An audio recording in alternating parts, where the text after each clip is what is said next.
Chima's screams echoed through the quiet village of Nnoze, sending a chill down the spines of all who heard him. Lanterns flickered in the night as villagers gathered outside his house, murmuring in hushed tones. Under the tree in the compound, Chima writhed on the floor, clutching his swollen leg, which glowed faintly with an unnatural red hue. "What has he done again?" an elder muttered. "It's a curse," another whispered.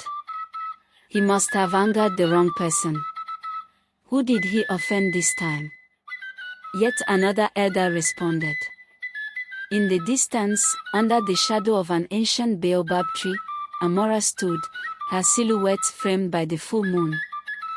Her cold gaze lingered on Chima, writhing in pain before she disappeared into the darkness, leaving him to his torment. Welcome to my channel, where I tell folktales and stories that ignite your consciousness of the world around you and its complexities. Sit back and listen to a story you will not forget in a while. Also comment where you are listening from, and if you enjoy stories like this, subscribe to my channel for more life lesson stories. Don't ever come to my doorstep accusing my child with these flimsy excuses of yours, Uchechi shouted at Isioma's mother. Don't you know he is just a boy? He may have been playing. Several of these complaints echoes in the village about Chima, but the mother Uchechi always dismissed them, auguring that her only son was just a kid until this happened. Chima had always been a boy who thrived on chaos. As the only son in a family of 3, he had grown up with unchecked arrogance. Uchechi, blinded by love and the grief of her husband, always excused his cruelty. "You're the man of the house now," she would often say, indulging his every whim. By 12, Chima was a grown tyrant, feared by his family and the entire village. His sisters, Ada and Kechi, suffered the most. They often bear the brunt of this selfishness. He stole their food, destroyed their belongings, and mocked them when they cried. At school, his bullying was legendary. Tripping younger children, stealing, and causing mischief were his favorite pastimes, always flanked by his loyal sidekicks, Oke and Ebuka. Oftentimes at school, Chima's presence was a nightmare.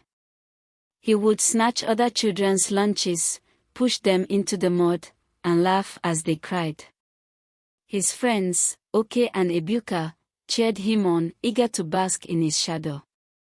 The adults in Nnoze village often shook their heads, muttering, "An untrained child is like a bull without a bridle. He will destroy everything in his path." But Chima's mother, Uchechi, dismissed their warnings. "He's just a boy," she would say. One busy market day, Chima and his friends were walking along the pathway when they noticed an old woman struggling to carry her basket of oranges to the market.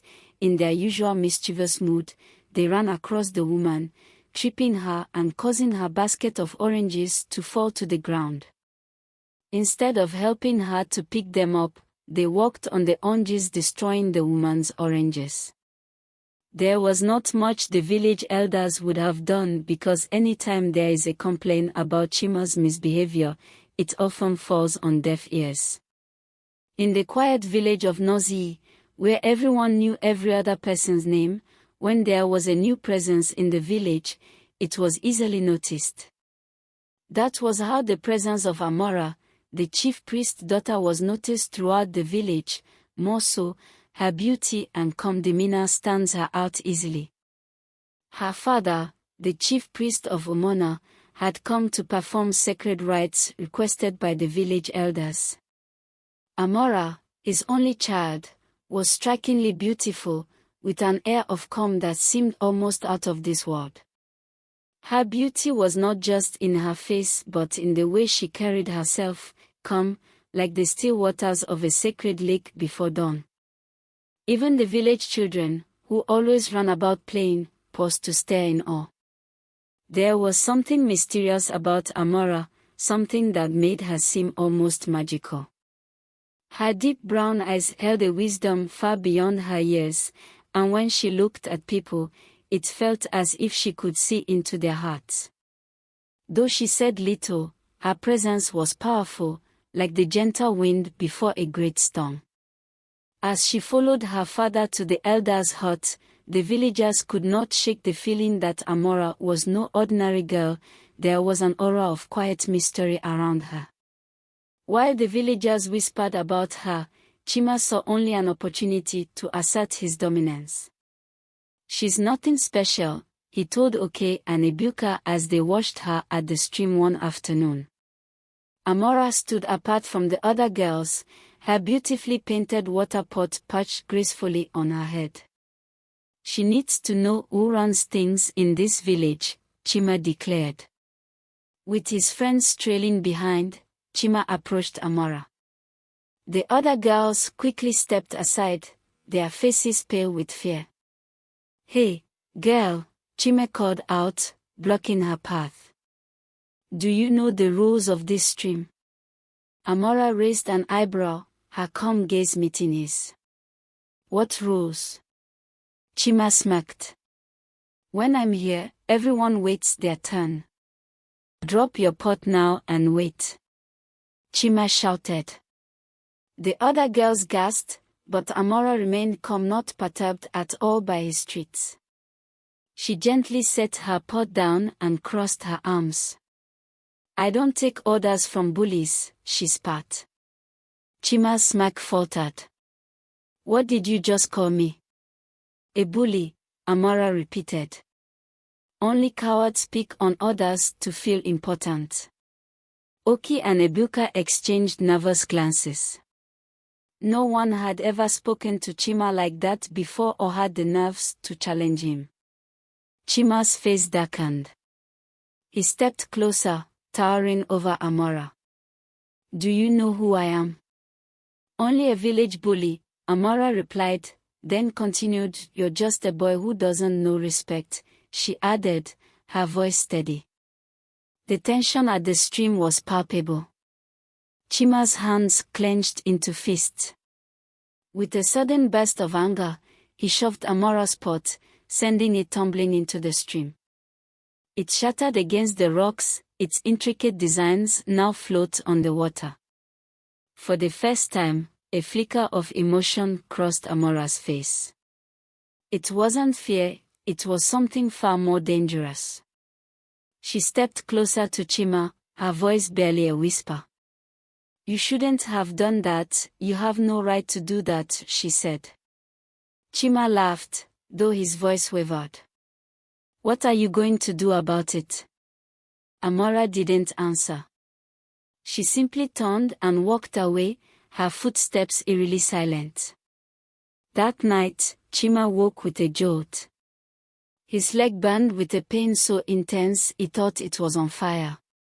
He threw off his blanket and gasped. His leg was swollen, the red marks on his skin twisting and giving uncomfortable feeling. "More! More!" he screamed with a loud voice. His mother rushed into his room, her face pale with worry. "What's wrong?" "My legs. My legs, it hurts." Chima cried, tears streaming down his face. The sound of Chima's screams echoed through the quiet night, sending chills down the spines of all who heard. Lanterns flickered in the night as villagers gathered outside his house, moving towards the direction of the sound, some murmuring in hushed tones. Under the almond tree in the compound, Chima writhed on the floor, clutching his swollen leg, which glowed faintly with an unnatural red hue. He was helped to the courtyard from his room as the discomfort from the pain in the legs grew. Some of the elders locating the direction of the desperate cry murmured, "What has he done again?" "It's a curse," another whispered. "He must have angered the wrong person. You know how mischievous this boy is. Who did he offend this time?" Yet another elder responded. His mother was busy placing cold towel on the forehead and the legs to help soothe the pain. By morning, the swelling had grown worse, and Chima could barely move. Word spread quickly through the village. Chima the naughty boy has met his match. Then one of the elders suggested the village herbalist be summoned to help restore Chima's health. The village herbalist was called, but after examining Chima's leg, he shook his head gravely. This is no ordinary wound, only the one who placed it can remove it. Chima's mother was frantic. Who did you offend? She demanded, shaking him. No one, Chima stammered, but his mind raced back to the incidents at the stream and Amara's warning. You're lying, his mother cried. You heard what the village herbalist was saying a while ago, just tell the truth so that you can be helped. Chima kept insisting he wronged no one, so he continued to writhe in pain the whole day through. By evening, his friends Ebuka and Oke came around to commensurate with him.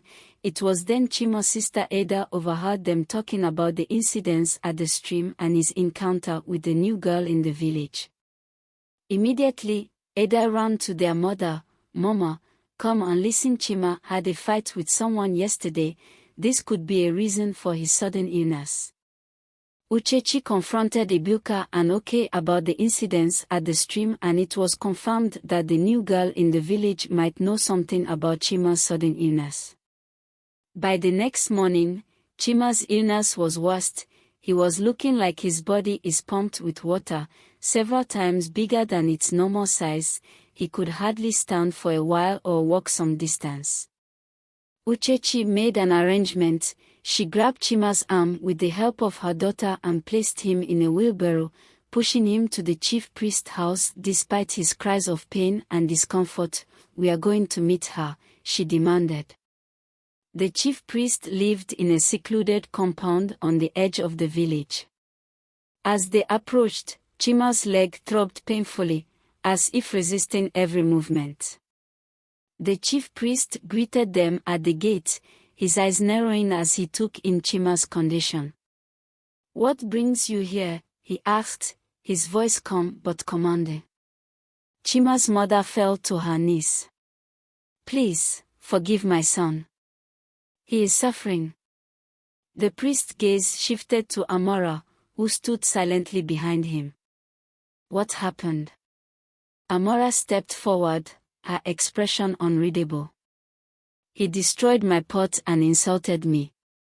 The priest's eyes darkened. And you cursed him? Amara nodded. He needed to learn. She added. Chima's mother sobbed. Please, have mercy. He's my only son. The priest looked at Amara. It is your decision. Amara studied Chima, who was now pale and trembling. If he wants my help, he must prove he is truly sorry. For now, I have to consult my chi. When my chi responds, I will communicate when and how the treatment can be done. With that, Amara went back into the house. Uchechi had no choice but to take his son back home and wait for the response of the chief priest. So painfully, Chima was wheeled back home in the barrow. Few days later, the chief priest sent words to Chima's mother to bring him to the same stream on the big market day for the cleansing ceremony, and specified items to be offered for the cleansing. With few days to the big market day, Uchechi had no choice but to sell her wares to raise money for the items needed for the cleansing ritual. She received no support from her friends and neighbors because everyone blamed her for her son's misbehavior. On the big market day, Uchechi wheeled Chima to the stream for the cleansing ceremony. On getting there, Amara was already by the bank waiting, and the village elders were also present to witness the cleansing. After incantations by the chief priest, Amara led Chima back to the stream, where the broken pieces of her pot still lay scattered among the rocks. The villagers followed at a distance, too curious to stay away. Kneel, Amara commanded. Chima hesitated, but the pain in his leg forced him down. Pick up the pieces, she said. Chima scrambled to gather the shattered fragments, his hands trembling. Now apologize, Amara said, her voice cold. I'm sorry, Chima whispered. Louder, Amara demanded. I'm sorry. Chima shouted, tears streaming down his face. Amara stared at him for a long moment before stepping forward. She placed her hand on his leg, and a strange, soothing warmth spread through him. The swelling began to shrink, and his body became normal again. The crowd gasped in amazement. It's gone, Chima whispered, his voice filled with wonder. Amara's expression remained stern. Remember this pain the next time you think of hurting someone. If you don't change, the gods won't be so merciful. Chima returned home a changed boy. The villagers watched him closely, waiting to see if his transformation would last. Slowly but surely, he began to earn their trust. He apologized to his sisters, helped his mother with chores, and stopped tormenting his classmates. But the memory of that night never left him. Whenever he felt the urge to lash out, he would remember the searing pain in his legs and body, and also the cold warning in Amara's eyes. Amara, too, left a lasting impression on the village. Her quiet strength and wisdom earned her respect, and even Chima's mother came to see her as a teacher. In the end, Chima learned the hard way that an untrained child is like a bull without a bridle. But with the right guidance, even the wildest bull can find its way. The end. Thank you for listening to my story. If it moved you, please make a positive impact by commenting or sharing it. Subscribe and tap the notification bell to be notified of new interesting stories. I appreciate you all. See you in my next story.